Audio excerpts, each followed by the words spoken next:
So hello everyone again. My name is Francesco. I'm a Sketch ambassador, and in the last 2 months, I also joined Sketch.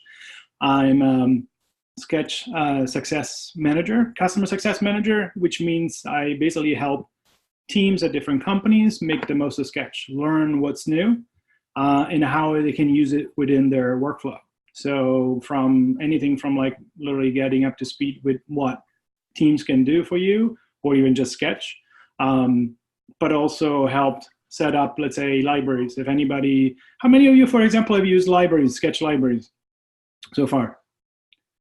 Okay, so, there's different companies have different needs on how they need to share those libraries, for example. And so that's one thing that I can help with. Happy to answer any questions afterwards as well about anything related to that, or in general, productivity in Sketch. But that's kind of the gist. I'm a designer at heart. I started in actually advertising a long time ago, back then in Italy, as an art director. And then I moved into digital advertising from pretty much the very beginning. And then more than 10 years ago, I started working more in product design and doing UX, UI, a little bit of a hybrid, including some programming, mostly front-end technologies, but I've dabbled in iOS, Rails, a little bit of everything, mostly because I love to prototype and I want to be able to know what's possible with code as well, and not only with design. But nowadays, design tools have really changed what we as designers can express. So for the last few years, I've been excited about learning about every possible prototyping tool out there as well. But yeah, I think we can jump into the video. And how many of you, I assume, most of you maybe have used already Sketch, right? Great. Okay, yeah, if you're going to want to switch to the video, I think it will play better if we play directly on your side.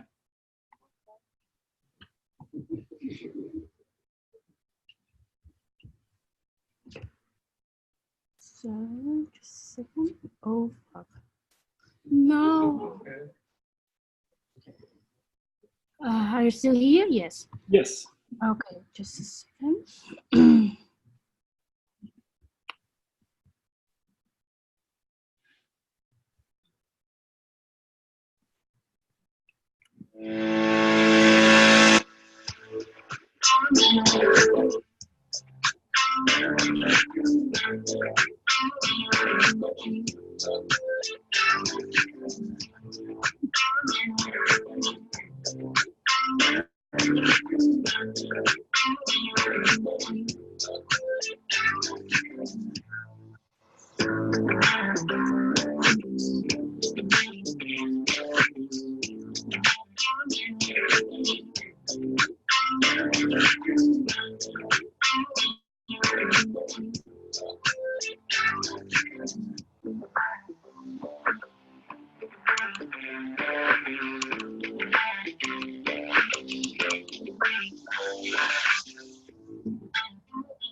Awesome.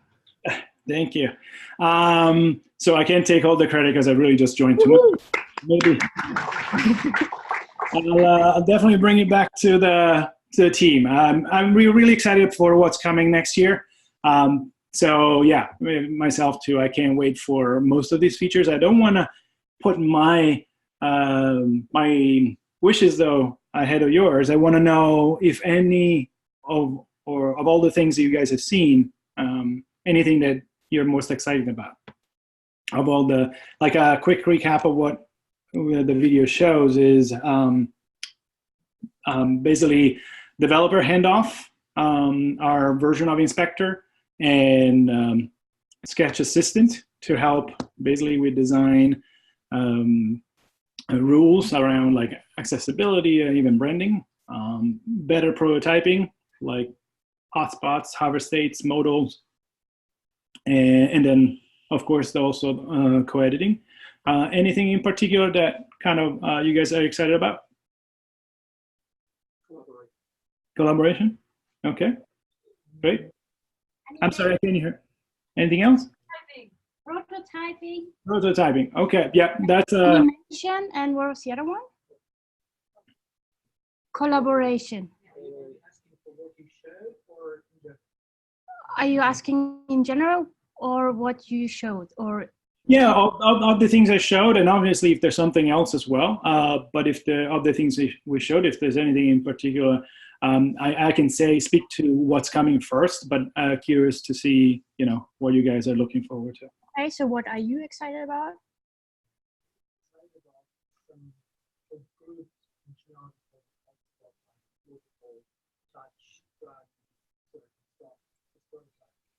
Okay, multiple hotspots. In prototyping. No. Okay, can you come here and tell? I can only hear you. I cannot hear anybody. Yeah. You need to talk, my man. To make it okay. Extended prototyping, like multiple events, like drag, mobile events, something which keeps position, scrolling between the, you know what I mean, right? I can't remember if the video speaks to that directly, but I think it does.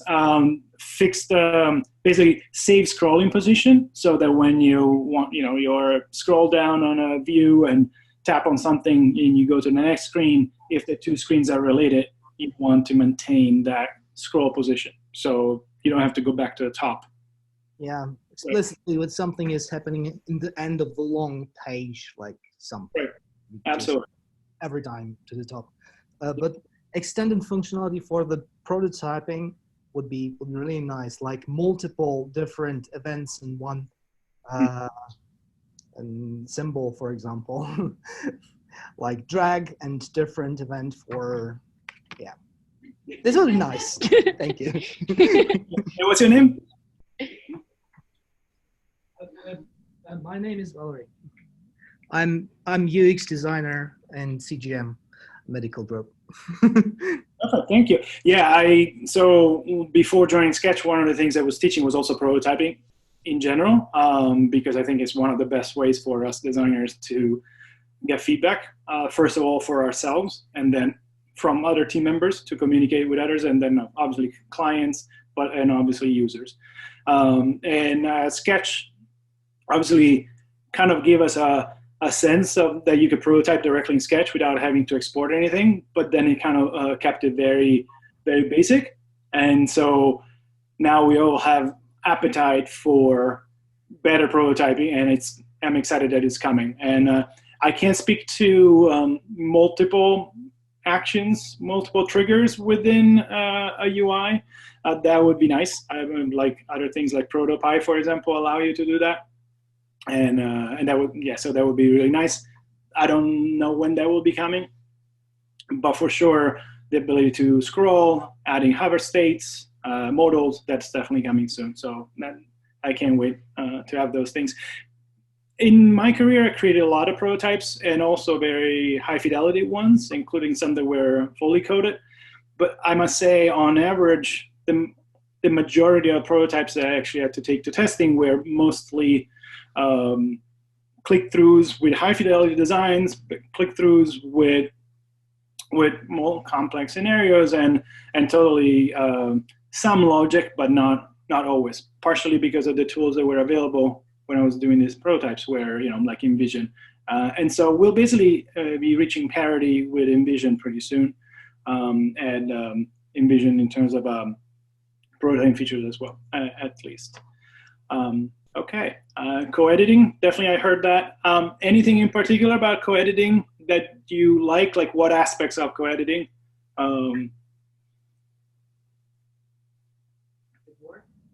It should work. I'm sorry? It should work. Nice t-shirt, by the way. Yeah, thank you. Any specific, Oh, thank you for the mic, yes.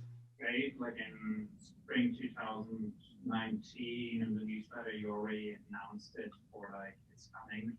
Now it's still coming. So is there like something more like 2020, like G1, 2, 3, 4, or? For co-editing? For co-editing should be middle of next year. So yeah, maybe roughly 6 months. Yeah.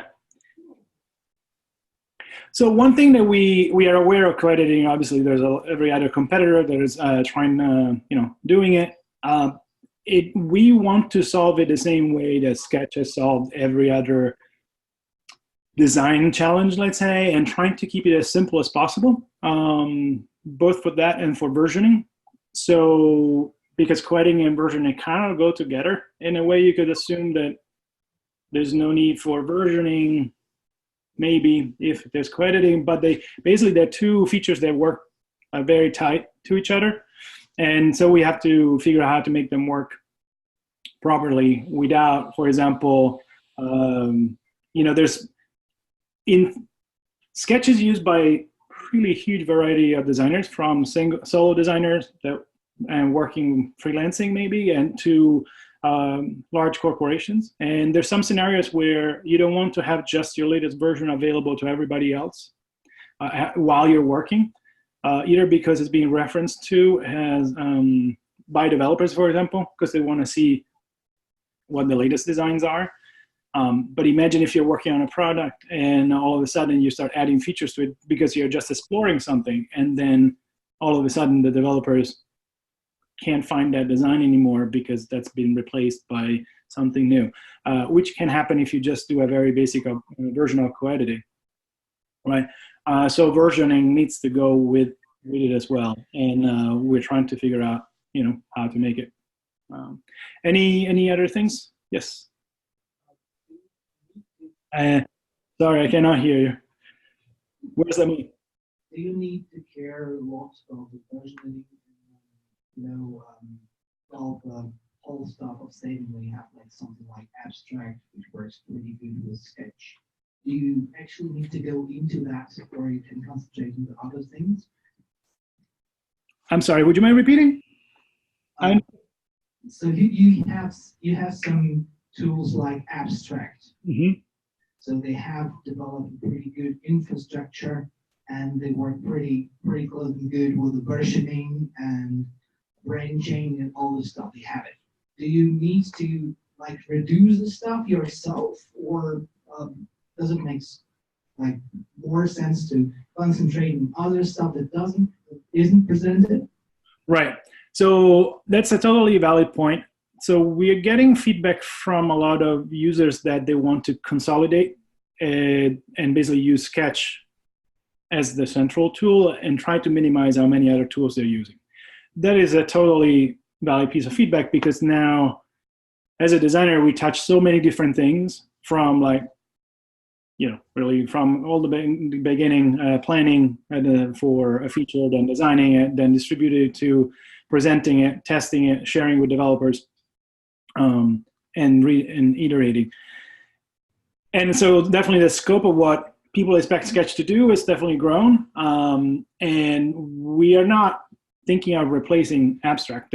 Abstract has built its own, literally a whole company, and they do a great job, and it's very advanced.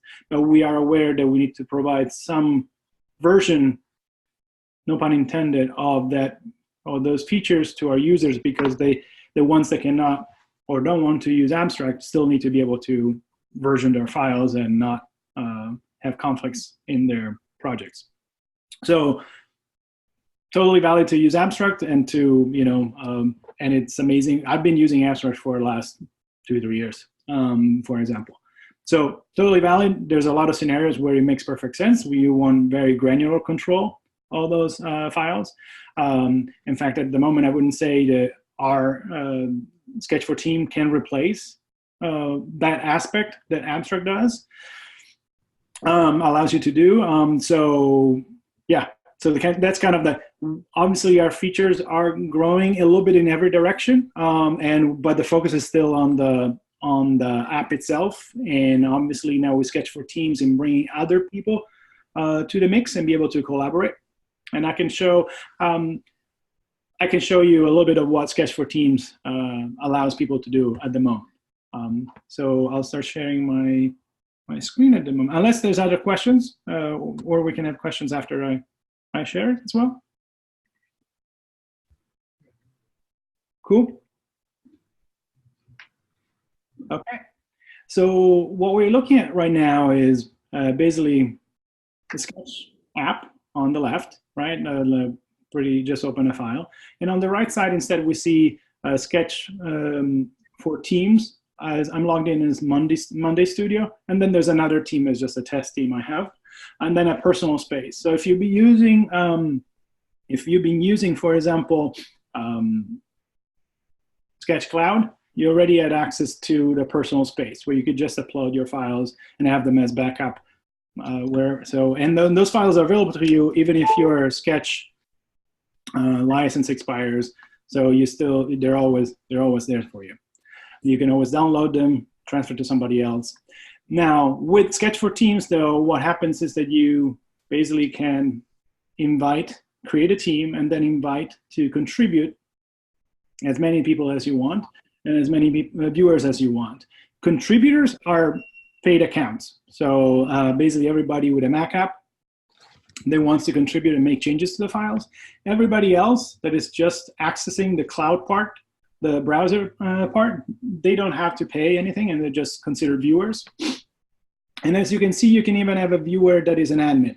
So if you have somebody that is doing DevOps and only wants to provide feedback and and invite others and manage who has access to Sketch, they can just be a viewer. And anybody can be downgraded and upgraded at any time. I won't get into billing, but it's pretty straightforward. Roughly $9 a month per contributor. Viewers are free and unlimited. So once you create a team, basically you start uploading documents. At the moment, you have to do it through the Sketch app. So anything, let's say here, if you go to your documents, you can see recent documents.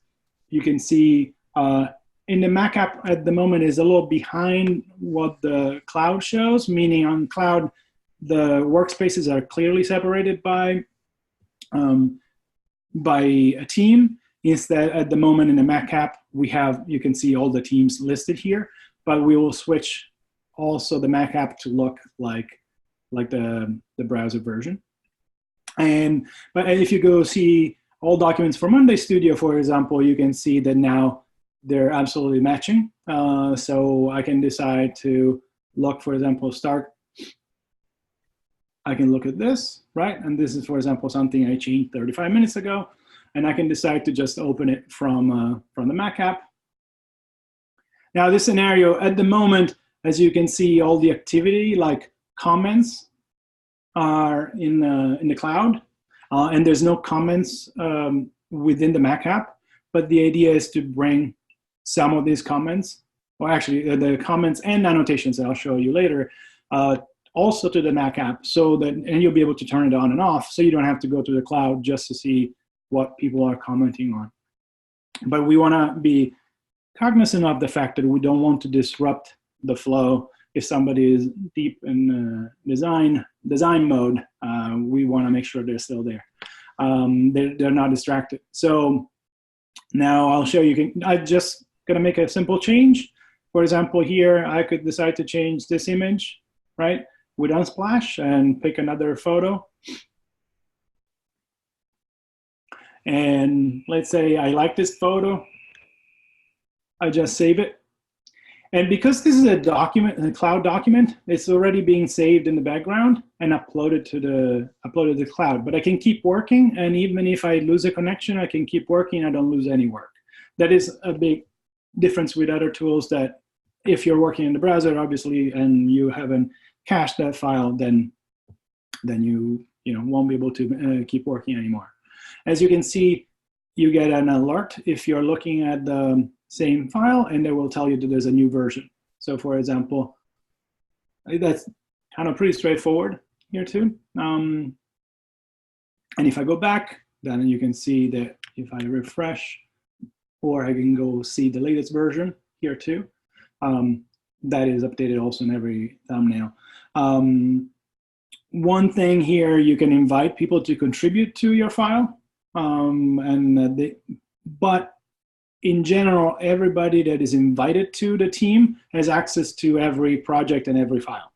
In the future, fairly near future, we'll be able to add more granular controls. So if you need to divide teams and the content that they have access to, they'll be able to see, for example, only people invited to a certain project will be able to see all the files inside that project. But this instead is the same, similar view to what was for Sketch Cloud. So you can invite somebody, either people you invited or anybody with a link. And then you can turn on and off these things, like including making the file downloadable if you want, turning on or off comments. Obviously, if you want to collaborate, that's key to turn it on. That's why it's on by default. And also use it as a library. You'll see that now, if you have downloaded Sketch 60 and up, you should be able to see any library you define it within Teams. And what I mean by that is that if you go, we have a special tab for libraries. So if I go here, you see that, for example, the Monday Studio has a Monday UI kit. And that kit basically is our library. So if I go here in Preferences and I go to Libraries, you can see the Monday UI kit is also there. So I can just, and the advantage of doing this is that basically when somebody joins the team, you don't have to then send them a link to where the library is. The fact that they belong to the team allows them to access directly all those Monday Studio libraries. And as you can see, there's also local library, personal cloud libraries, and then obviously remote libraries. And once you have a library, you might have seen the component panel. I know Sylvia talked to you about it already, so I'm not gonna spend too much time on this, but basically is our way to be able to easily drag and drop components into the UI, into the canvas or artboards. You can do the same for styles, text styles. You can do the same thing for colors. And obviously, once you drag them in, you already have an object or an element that has that style applied to it. So that's where it makes it much faster to basically create content. The other thing is important to know is with Command F, you can trigger search. So if you want to filter and just see, these elements, you can decide to drag in those ones. And it works, the search works across the board, including text styles and layer styles. And now I was showing you search just across one specific document, but if you want, and obviously it could be overwhelming if you're looking at a lot of content, a lot of libraries, you can search across all the libraries at once as well. And so that's, now for libraries, for example, and one thing also, speaking to the collaboration aspect, one thing that now, the way it works now with Sketch, the moment you save something and it gets uploaded to the cloud, if anybody has an access to that file, they'll see the latest version. And if it's a library, they'll get a notification that, for example, that library got updated. So I'm going to change something in the library now. Let's say I'll change this color. Let's make it, for now, I'll just make it a slightly different color here, make it bluer. And yes, I'll just save it as is. So we'll just change that button now. When I close it, now it's saying it's being uploaded to the cloud, so I can update it. Now, after a few seconds, I should get an alert that says that basically the library has been updated. We're still working on this feature, so the timing here, it's a little hit or miss, like it can take up to 30 seconds, but usually you get the update for that, yeah, like this. It took, like, I think maybe 10 seconds, 15 seconds. So if you click here, there's a little bug where you have to click download, but in the near future, that will be downloaded automatically once you decide to accept the changes. But because this process happens automatically, basically we don't want to, we want to make sure that this flow works for everybody and is not disrupting. In this case, I had not used in this file that symbol. So I not used that symbol that was, I think it was called Actually, let me see.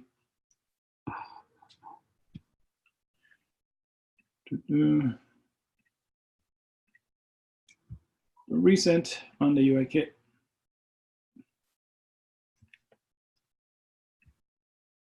That was called primary accessory.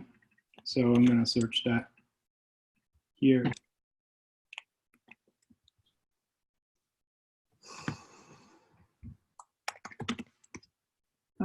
Why it's not?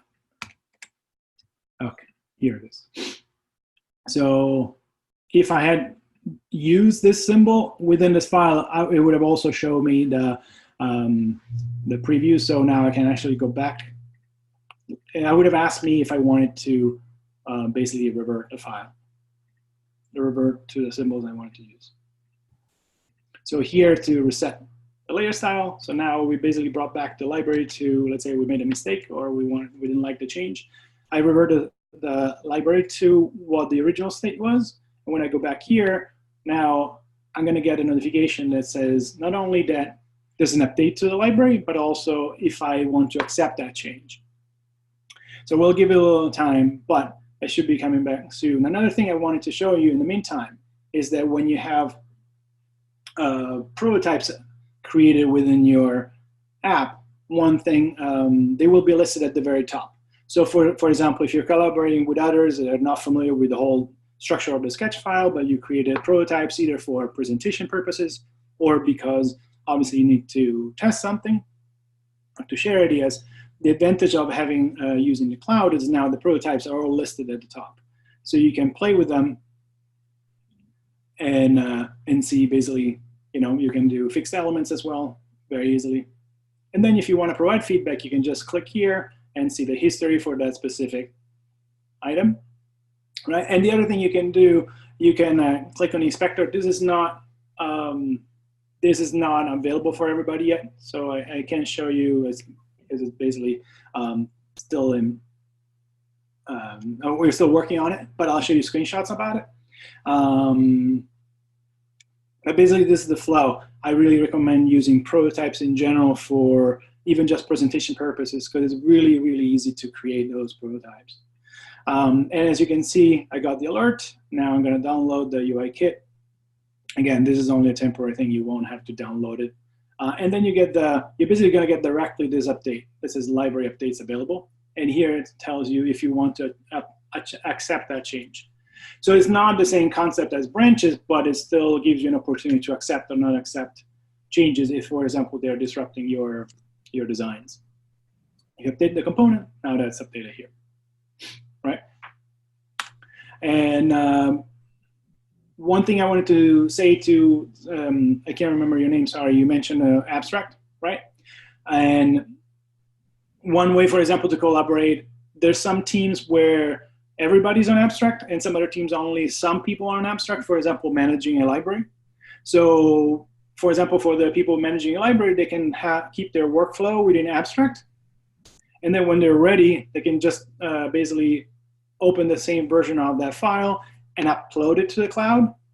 And that will basically push to everybody else.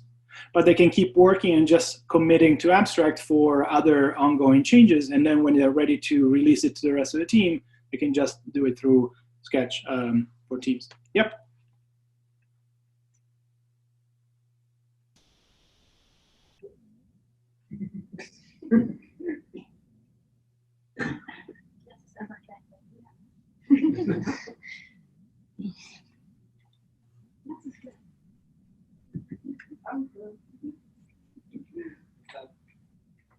We worked with those with cloud documents and Sketch and abstract.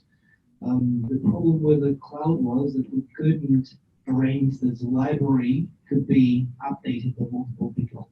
So we had a library which was only available to one person, and everyone else should ask the person to add something in it, because they can download the library, change anything in it. Yeah, so at the moment, if you want to, it depends if you want everybody to edit the library or not. If I understood correctly from when you asked, if you want everybody to edit the library, then either they have to all be on Abstract or all on Sketch for Teams and do it from there. If instead you want to have only some people editing the library, you should stick to Abstract, and then everybody else will just use the library but not kind of be able to add to it, which I understand is not ideal in either case, but it depends, you know, where your team is more comfortable. If they're all comfortable using Abstract, that's fine. And and then if it's a specific workflow, if the library is the thing that changes the most, but not everybody needs to update it all the time, then you can take it out of Abstract. And you don't have to literally open as untracked. You just open it from Abstract and do upload to cloud. And then even the future versions of that file should still remember that when you upload to cloud, you'll replace that library file, so that everybody will get the updates. This is a workaround until we have a better way to handle merging documents, because at the moment we don't have a way to handle that. If you were to create within cloud, if two people open the file, they're non-conflicting with each other, meaning there's no corrupt files like you would have maybe on Dropbox or something like that. But what happens is that you end up with two divergent designs, and so then you have to manually combine them, which we know is not ideal.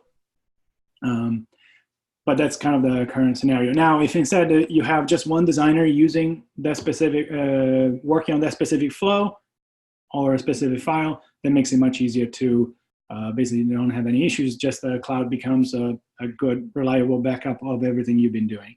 And the advantage there, if somebody leaves the team for any reason, then the files are the team files that the person was working on are already available to everybody else. So they're not lost. And you have to go find them on their machine, figure out what happened. They're already available to everybody else. So that's kind of a pretty big advantage.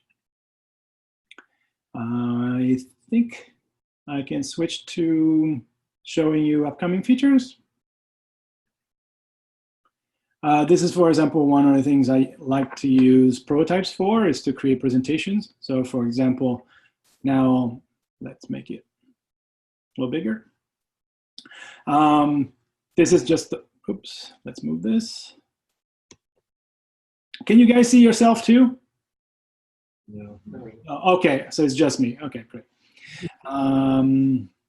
Okay, so basically this is just a prototype now. This is obviously showing you both the cloud version and the Mac version of all the team documents.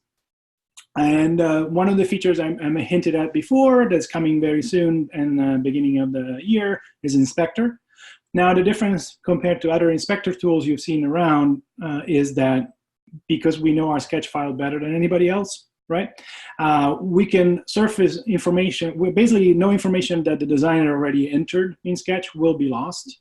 So for example, if at some point you're using a text style with a specific name because you have a certain convention with the rest of the team, that will be displayed here, besides obviously actually the text specs for that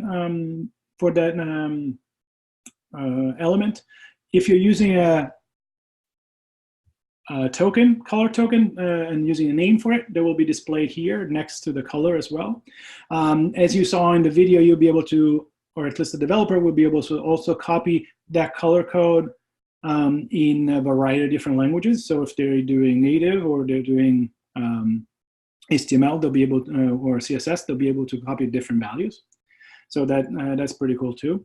And as you can see, we'll be next to the activity tab. So you'll be able to switch between the two and check everything.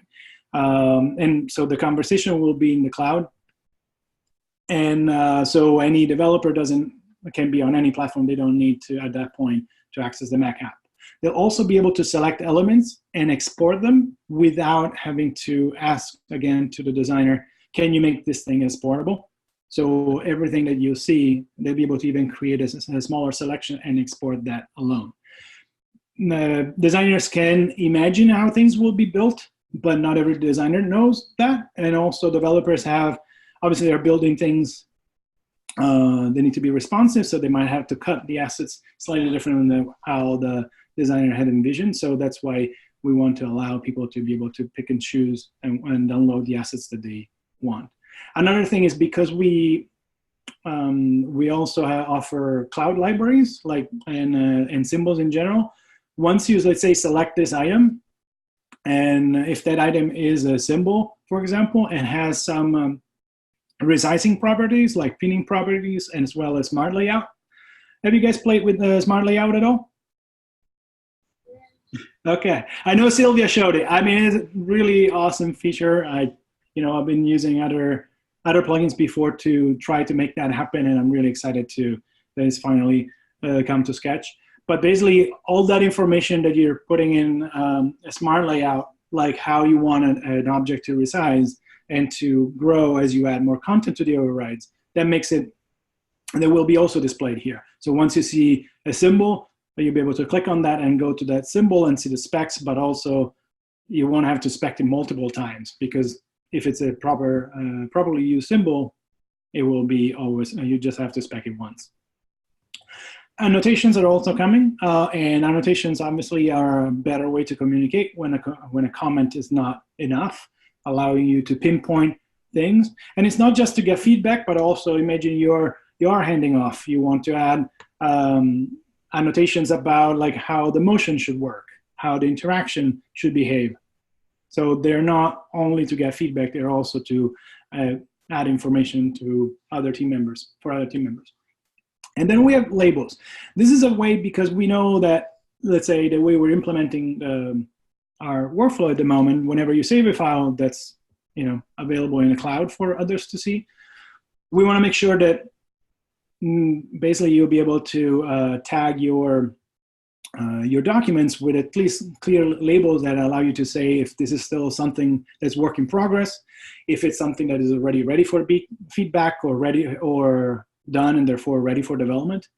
And anybody that wants to provide feedback will be able to filter the work across all projects and be able to see, okay, I want to see all the work that Francesco's done that is ready for feedback, and let him alone for, there's something that he doesn't need feedback yet. Team libraries already shown, and this is how they appear in the cloud. So this is kind of some of the more exciting things that are coming soon. I did not speak to the Sketch Assistant. You might have seen in the video that the intent of Sketch Assistant is basically to help designers and teams not only respect, for example, guidelines. Okay, it could be brand guidelines. So let's say certain colors are not allowed or certain fonts are not allowed. That would provide feedback as you go, or when you decide to do almost like a spell check of your document. So you'd be able to decide if you're running all the time. But the idea is to help designers with alignment issues, sizing issues, color and contrast issues, and obviously branding issues. But we want to make it an open tool so that everybody else can make basically their own rules. We'll be providing some basic rules, almost like we do with the default UI kits for Material and Apple, and iOS. But in general, we want teams to be able to create their own. And obviously designers will be able to create their own as well. It can be as simple as you want something to be sitting on a grid, or make sure there's no off, decimal pixel points anywhere. Those are all valid rules. And obviously accessibility, that's another big part of it. So making sure it doesn't become an afterthought. But if you're using, gray on gray, that, for example, and at a certain point, there might be even more other things that are not just about what you see, but also how you structure your symbols. That could be a lot of other rules, but I'm really excited to see how that will come to life. And that's supposed to be coming first quarter of next year as well. Okay, so let me see if there's any other thing. Prototyping. Prototyping, again, we talked about it. I'm really excited about all the features that are coming, even simple things like hiding hotspots, because when you're doing user testing, at least to be able to choose not to show the hotspots will make it much easier to make the prototype feel more realistic. Yeah, so that's also a very welcome feature. Sylvia, give me a time check. Do you still want to show your plugin? Because if we have a little bit of time, something very quick, yes. Otherwise, happy to answer also questions about. How about quickly showing the plugin, because I think it's pretty cool. Okay. And then we could answer. We can do Q&A or something if people are interested. Sounds good. Yeah, let's do that. Okay. We don't have the best quality of the screen, but I will upload your presentation. Okay, perfect. A little bit of problems with the beamer, so it would be cool if you could zoom in if you show. Let me do that. Let me.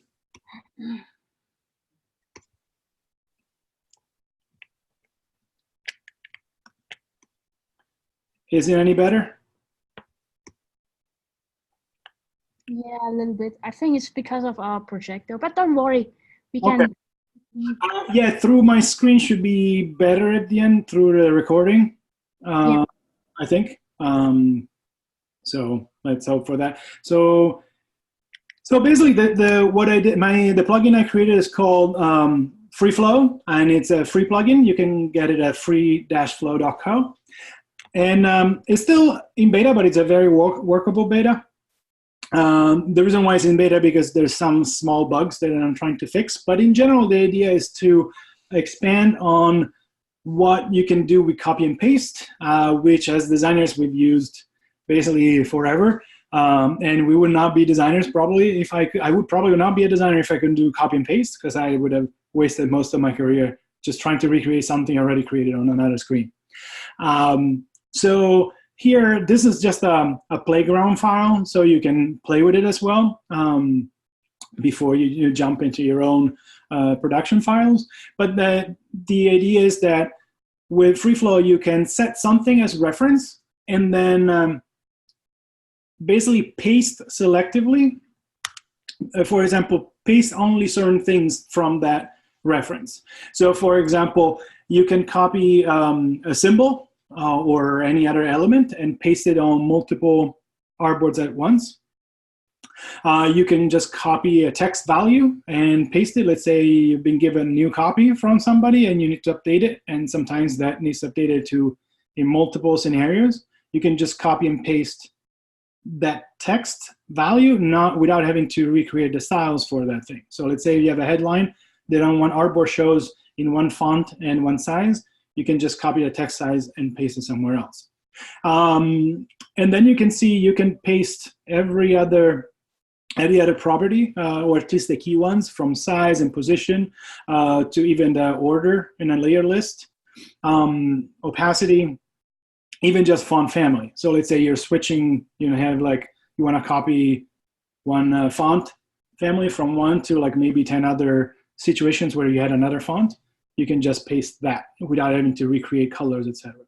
And then it does not affect styles per se. Will not update your styles. It's just at the moment is a way to copy and paste. You can replace elements really quickly and soon maintaining overrides. But and the other cool thing, which I think is pretty innovative, is also the ability to copy and paste overrides. So I don't know if you had a chance to play with overrides much, but I see a smiley face at the back, yeah? So I think that's where it makes a big difference. But let me go a little quick. Now, the playground I have set up, it's basically this one screen, and I'm just gonna show how you can easily reproduce parts of the screen on the other ones. And now you can keep things synced up. So let's say now I'm just defining, so there's a little problem here. I want to be able to show, okay, I have to show, unfortunately, the plugin menu up here. Once you learn the shortcuts, it's really much better to just use the shortcuts. But as you can see, there's a lot of them. The key one is the first. Everything else is not as necessary, but depends on your workflow. You might want to learn a couple of those. And the ones I use all the time, for example, you must use the first, which is defining something as reference. So let's say I want to define this artboard as a reference because I want to copy the background color to other elements. So Command Option Shift C, and you can also change your shortcuts, but at the moment they're set up in a way that don't conflict with anything else. And then you can go here, select these other artboards, and now you can paste the color, and that's Command Option Shift 9. So now I just pasted the background color. I could have also copied from another element like this, just set that as a reference, and now decide to paste that as a background. Okay, so but it could work also from text. Like if you have a text element, you can then copy the color from that and paste it on something else. But now let's say I have this main content here and I want to be able to copy it. Again, same shortcut, and go into here and then paste, copy a reference element, right? And now I have the same element pasted everywhere in the same position. That's the key part too, is also respecting the position. So let's say if now I move this, okay, and I move it like that, and I want to copy that. Now I set that as reference. I can decide to select 1, 2, and 3, and now just paste the coordinates. Okay, so I could go and align them also like this, right? I could do this, but that doesn't work when you have artboards that are not aligned because they're over multiple flows, for example.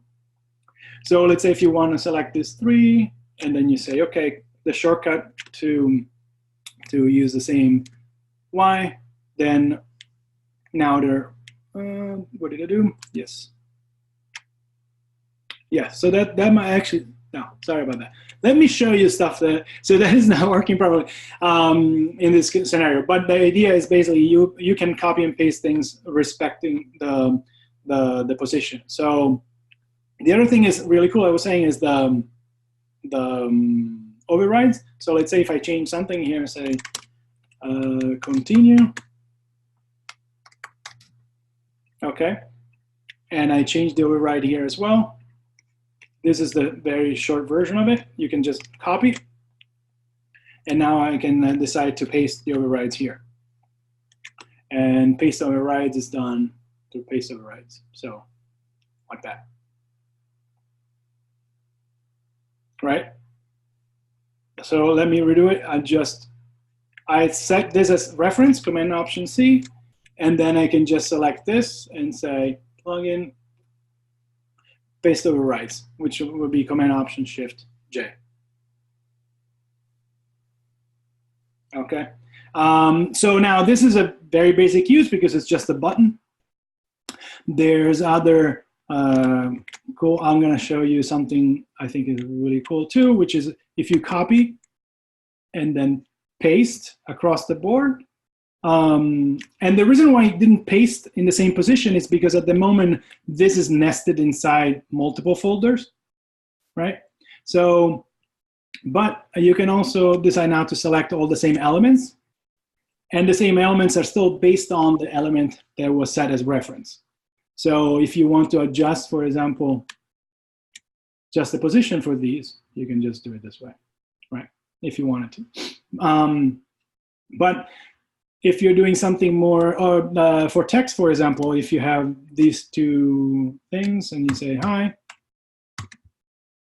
and you want to copy just this text and then paste it here, for example, paste text value. Right, so, and obviously if I had used different fonts, would have also maintained those different fonts. What else I can show that is really nice? So I'm working on a way to also, have you ever had a situation where, let's say you start designing something and you haven't created a symbol yet, but you start duplicating that artboard. And so now you have multiple things that should have been a symbol, but they're just a folder. And you can either go back and create a symbol and then replace it everywhere. So we say it's not impossible. It just depends on how many times you duplicated things. And so I'm basically working on something that allows you to do this. Kind of already allows you to do this. Let's say now I have just this. I have this, and it's just the standard folder, right? Like that. And let's say I even called it correctly what I want it to be. And then I end up in a situation where across multiple artboards, I have the same button, or even within the same artboard, right? So basically, I have done two things. One is a shortcut to create symbols for all these things, but as separate items. Batch create symbols. Okay, so now, boom, it created multiple symbols of that instead of one, right? But the next step is going to be to understand that those elements are identical. And so instead of creating 4 distinct symbols, just create one and replace the content. And replace those folders with that matching symbol. And you can already do one at a time, which is like this. Control Shift C creates the symbol, then you define it as element, and then you go here and you do plugin, replace elements, right? Which obtained the same thing just with one symbol, but it was 3 steps. I want to automate this in a way that you don't only run the command and say, okay, I was thinking of calling it something like Back to the Future. And so that's, that's kind of what the type of stuff I'm working on. Lastly, and I'll show you how, for example, in a more complex scenario, let's say you have a card that looks like this, very basic, an image, text, couple buttons that use Smart Layout. And I applied already overrides to this, and I want to be able to, let's say, copy the overrides again and paste them here, right? That would work like the button does. But what if you want to have, for example, multiple cards? Okay, now I define these 2 cards as my source, not just one element. And now I can decide to, let me reset these so it's more obvious. So now I reset them to, right? But because I'm trying now to paste to 2 elements, they're the same amount of elements of the source, meaning I had 2 elements here, right? Define these as source, and now I'm pasting here, and the command is still the same. So paste override values to sources. So now it's taking a little bit longer. It's gonna spin a little bit, the beach ball of death for just a second. It's not because it's just because it takes a little longer to do that. As you can see, it pasted all the content. The next step is through the plugin, you can also you can either click here, or through the plugin, run fit to content, which is another feature of the plugin that will actually adjust the symbols to the content now they have received. Now, in the next iteration of the plugin, we'd also understand that it needs to be adjusted, so we'll also adjust it right away, right? And lastly, let's say if you were to make a change here, hello, and then here you wanted to have a different lights, and then you change something here to, let's say you don't want to have the symbol there, and maybe not even favorite that, not even bookmarked. So now this was our reference symbol. So if I go here and update without really setting the reference again, I can go here and say update override and text values. So now because the reference was established first, I get a bug. That's what I get. But the idea, so what because it's more complicated, the symbol has a lot of nested symbols and overrides. But basically what it does is keeps this element as a reference, So if you have multiple instances of the same card, you just need to say update it, not say where from, because the source was already established. Makes sense? Okay, thank you for nodding, because it's hard to tell if you guys are following still. But yeah, so this is the gist. I'd love feedback if you guys want to play with it. As I said, it's a free-flow.co, and you could just download it, and from there you can download also the playground file, and yeah, just go from there. Cool, awesome. See that, people? Thank you, guys. Thank you. Sylvia, do you remember anything else I showed you that I think I showed quite a bit of the plugin, right? Yeah, very cool. And people can also play around with it and download it, right? Is it free or? Yeah, it's free. Okay, cool. So do we have any questions? And also, I've been using it in production for maybe 6 months now. Some features have evolved over time, but so it's pretty solid. I mean, especially like even just the fact, actually I didn't show, but the fact that you can go, one of the other things it solves is when you are here, let's say, you want to paste the card or insert a card, or you want to insert a master symbol. You just go here to your symbols, run the copy, set as reference, and then you can go anywhere, in an artboard, and then paste it. And instead of, if you were to just do standard copy and paste, that would paste the actual, another copy of the master symbol. I don't know if you ever tried that. Cool. We have a question for you. Okay. You already answered. More questions? Yes, any questions? They don't have to be about the plugin. They can be about anything. Yeah, we have one.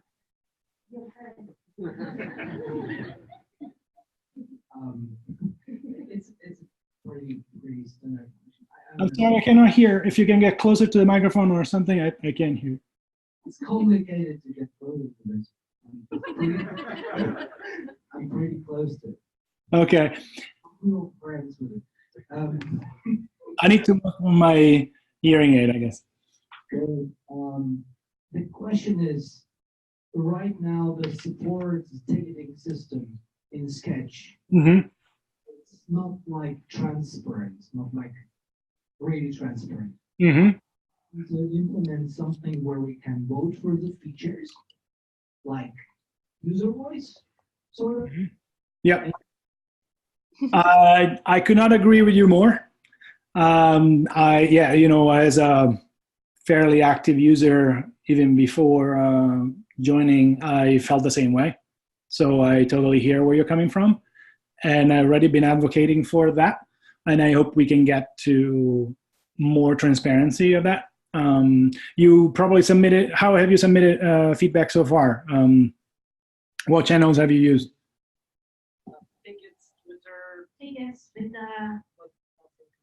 Just a ticket on via the forum? Didn't get an answer, right? Mm-hmm. Tickets, Twitter, no answer. Through the forum? Can you still hear me? Yes. Okay. Yeah, I was saying basically I agree with you. I've been feeling the same way in terms of like wanting more transparency and understanding what majority of people want. At the moment, for example, if you submit a ticket, you don't even get an email back that says that we receive your comment. So I can see why you'd be frustrated, and then going somewhere else, like on Facebook or Twitter, and comment there as well, just to ask if we received the comment.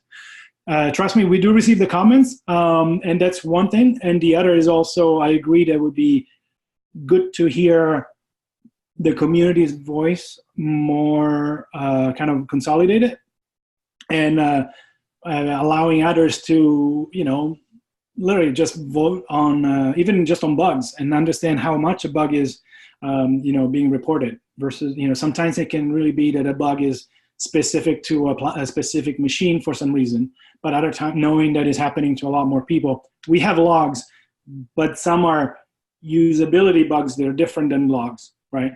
Unless they're reported, very hard to understand what's going on. And we have an extensive QA, but it's, yeah, I agree with you. Also for feature suggestions, that would be really, really nice to have. And I know that other companies, not everybody, but other companies have something like that. So I think it's something that we can do better for sure. Thank you. Hi, Francesco. Hi there. I'm a designer and developer, so my opinion is I try to get as much as information out of Sketch as possible. So I'm using Envision Enterprise DSM now, and my question is: are you planning at some time with Sketch Cloud to get all the assets, to get all the colors automatically, and not about any inspect tool or anything? So just you can get all text layers, get all features, get all assets.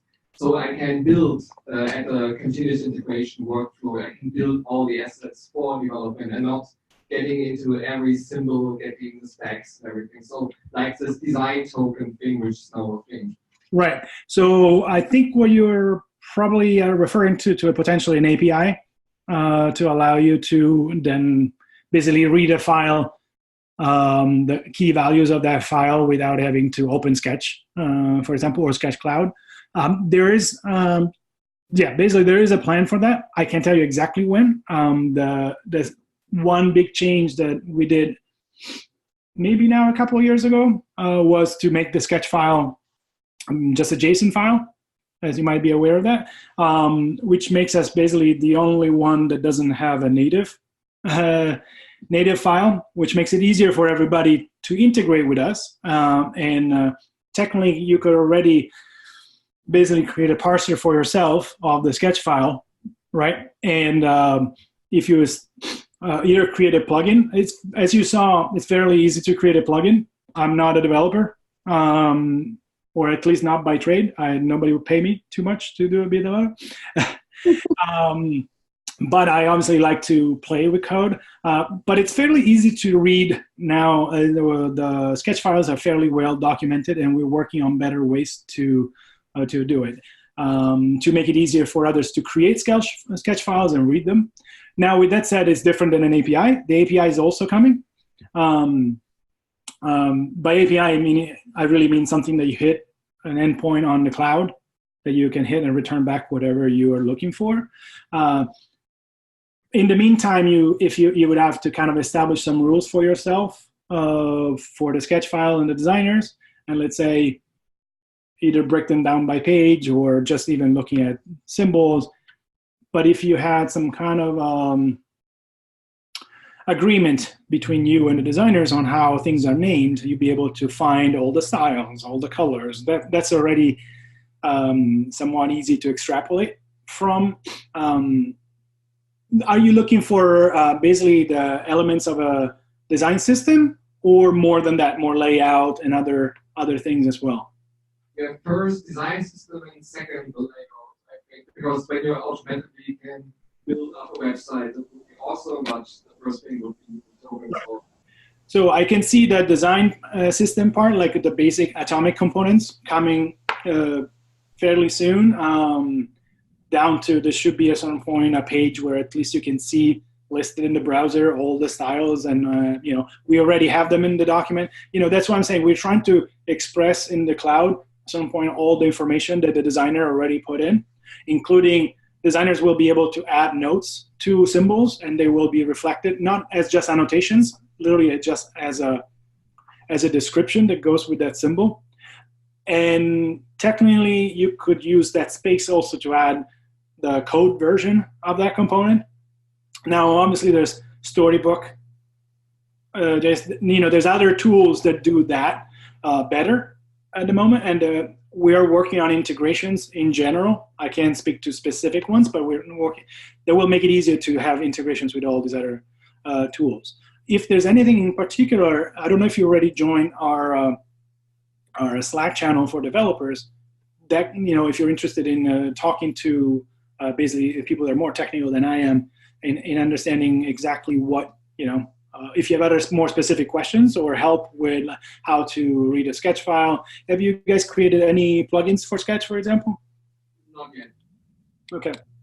It makes it fairly easy to, you can really run scripts in Sketch just to test things, just putting basic JavaScript here, this is, for example, it's a plugin I think I was working on that saves. It's part of the FreeFlow, but basically you can decide, okay, start from a selection of something. It can be an artboard, and understanding the context of the selection, for example, understand what do you want to do with it? Do you want to read the elements inside the artboard, styles in that artboard, the dimensions because you want to copy and paste them somewhere else, whatever is the flow. But it's really fairly easy to read, the selected pages. That's just as simple as that. You don't have to do too much, and you can log things fairly easily. This is just, how many elements, how many artboards have been selected. So if you are familiar already with front-end technologies, it's pretty easy to create something that, I'm not saying it's the equivalent of the API, and API will make it easier, but makes it easier definitely to extrapolate things in the meantime. And I've seen a plugin, I think I think it was specific to native development, but where you basically drag a sketch file into it and it will extract all the colors. Okay, obviously and it basically creates a list of colors that are included in the file. So at least you don't have to do it manually. But that's one thing that will be coming soon too. So a layout, I don't know much, because as you know, there's a lot of different ways to build a layout, and atomic elements are a lot more, I don't want to say opinionated, but more well-defined. It's just a value of some kind. When you define to create a component in React or something else, you might want to build it. You could build it in a lot of different ways. And then if you're talking about native, that might have to become a native component versus using something that a very different process. So, okay, cool. One last question.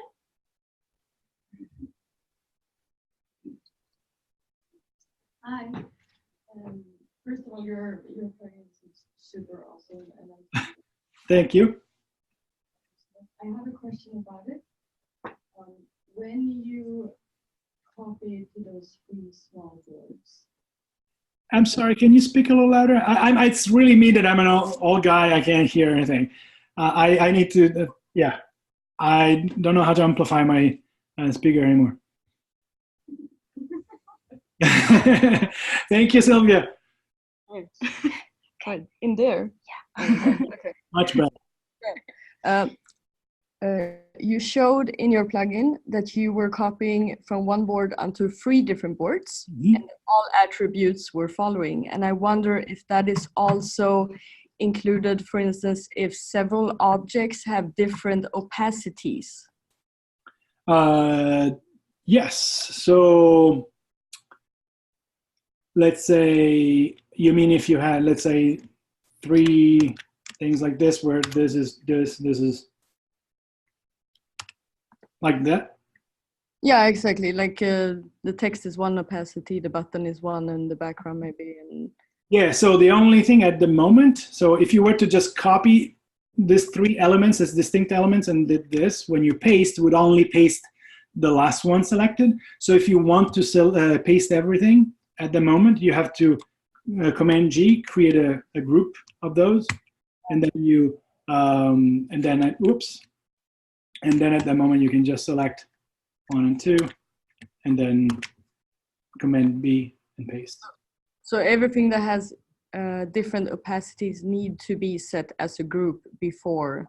Yeah, I mean, at the moment, yes. I might add that if you copy something as is, we'll just paste it as well. Yes, it's probably something I should have thought of already, but it's a great feedback. I should be able to allow people to basically also copy and paste multiple objects as one. Yeah, that was my next question. Like, would you be able to develop it? Tomorrow, please. Exactly. I want my update. Let me see. I'm writing it down. Separate. Okay, so copy. Objects. Yeah, as you can see, your plugin is very helpful. Thank you. And yeah, so Francesco, thank you very much. I will share the presentation, upload your files with the people because our projector is not the best. Mm-hmm. Anyways, thank you very much for your time. Thank you, everyone. I appreciate even the hard questions. Well, because I can bring them back to the team, and it's not like, oh, everything, everybody's happy about everything. It's good to know what people want to do, and like I've always been very vocal myself, and so I appreciate, you guys being vocal. Are you guys now continuing with other demos, or what are you doing next? Next, we have some networking, and then we go home. Okay, thank you for sticking around so late. I realize now it went much longer than we thought. Again, thank you very much, guys. And shoot me an email if you have any questions.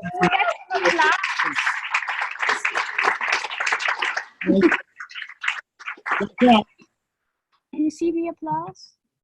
Yes, I did. Thank you so much. Okay, cool. Thank you very much, Francesco. Talk to you soon. Ciao. Have a nice day. Bye-bye. Bye.